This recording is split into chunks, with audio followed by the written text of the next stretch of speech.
जय भीम, जय आदिवासी मित्रांनो. गेल्या काही दिवसापासून सोशल मीडियावर असेल, व्हॉट्सअपवर असेल, आमचेच विद्यार्थी काही संघटनेच्या विरोधात बोलतात का संघटना आम्हाला मदत करत नाही. काही विद्यार्थी असे बोलतात का संघटना पुढाकार घेत नाही. काही विद्यार्थी असे बोलतात संघटना फक्त वैयक्तिक झाल्या. हा मूर्खपणा त्यांचा निघाला पाहिजे. या मूर्खपणातून ते निघाले पाहिजे. जे विद्यार्थी, मी काही कोणाला टोचून बोलणार नाही, परंतु माझं एक वैयक्तिक मत सांगतो. ज्या विद्यार्थ्यांना वाटते का संघटना फक्त हे राजकीय भूमिका निभावण्यासाठी आहे, वेळ आला तर फक्त संघटना रस्त्यावर पडते स्वतःच्या वैयक्तिक कामासाठी, हा अत्यंत चुकीचा त्यांचा गैरसमज आहे. विद्यार्थ्यांनी पहिले हे समजून घ्यावं की संघटनेची धोरणे काय आहे आणि संघटन कोणासाठी काम करते. जेवढ्या काही महाराष्ट्रामध्ये संघटना असतील त्या सर्व संघटनेचं एकच मत आहे का आदिवासी समाजासाठी काम करण्याचं त्याचं ध्येय आणि धोरण आहे. परंतु आमचे विद्यार्थी हे समजू शकत नाही. ज्यांना डीबीटीमध्ये अटकवलं गेलं, ज्यांना टीआयटीचे 4 पुस्तकं भेटले, महिन्याचे 10,000 रुपये भेटले, त्याच्यामध्ये अटकवलं गेलं, त्या विद्यार्थ्यांना हे समजत नाही का 2 वर्षासाठी 5 वर्षासाठी मिळणारा हा जो पैसा आहे हा आम्हाला आयुष्यभर पुरणार नाही आणि आयुष्यभर पुरणार नाही आणि आयुष्यभर पुरल्यानंतरही आमचं अस्तित्व चांगलं टिकवलं जाणार नाही. अशा विद्यार्थ्यांना काय बोलावं हाच कधी कधी प्रश्न पडतो.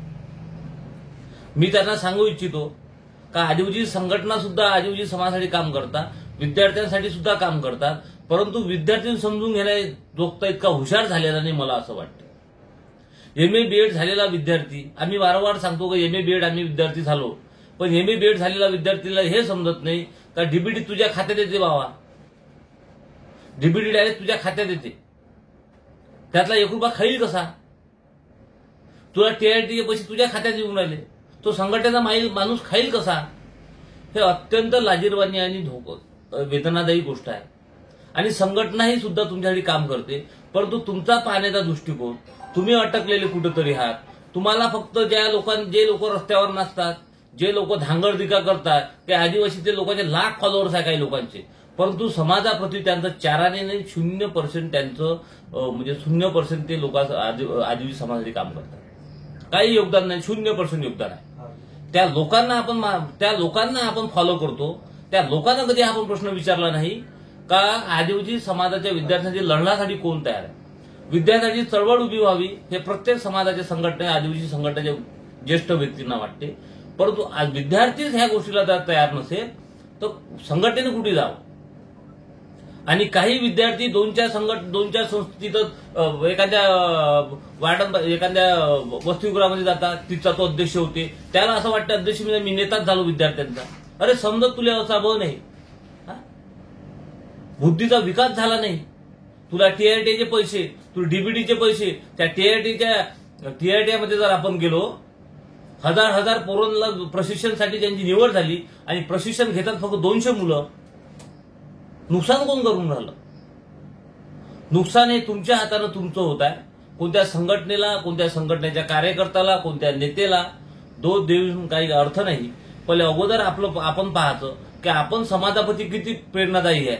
जो विद्यार्थी एमए बीएड झाला आणि गावात गेला आणि गावातल्या बाजूने जर एखादी आश्रमशाळा असो, शासकीय असो किंवा अनुदानित आश्रमशाळा असो, त्या अनुदानित आश्रमशाळेमध्ये तो जाऊन बघत नाही की माझ्या विद्यार्थ्याला, माझ्या भावाला, माझ्या समाजाच्या व्यक्तीला, विद्यार्थ्याला शिक्षण कसं मिळते. त्याच्या बुद्धीमध्ये हे कधी जाणार नाही. हे गेलं पाहिजे.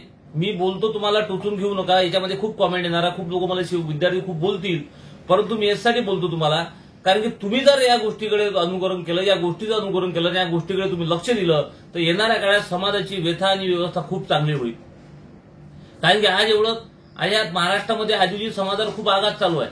12,500चा आपण मुद्दा घेतो, 12,500चा मुद्दा घेतो, पैशाचा मुद्दा घेतो. पैशाचा काही विद्यार्थी म्हणतात का सामान्य इथले आम्हाला चलत नाही, इथले प्लेन मधले आदिवासी आम्हाला चलत नाही.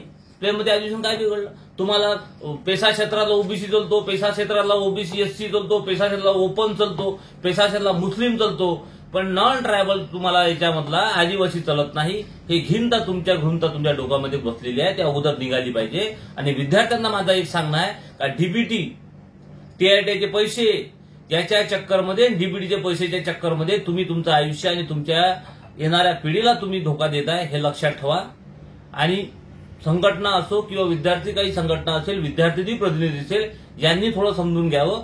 जोपर्यंत आदिवासी संघटना आणि विद्यार्थी प्रतिनिधी आणि विद्यार्थीसाठी काम करणारे काही सामाजिक कार्यकर्ते एकत्र येऊन आपण सोबत लढू नये, तोपर्यंत आमच्या व्यथा, आमच्यावर होणारा अत्याचार, आमच्यासोबत होणारा दुराचार, होणारा अत्याचार थांबणार नाही, आमचे प्रश्न सुटतील नाही, एवढंच मी तुम्हाला सांगू इच्छितो. जय भीम, जय आदिवासी.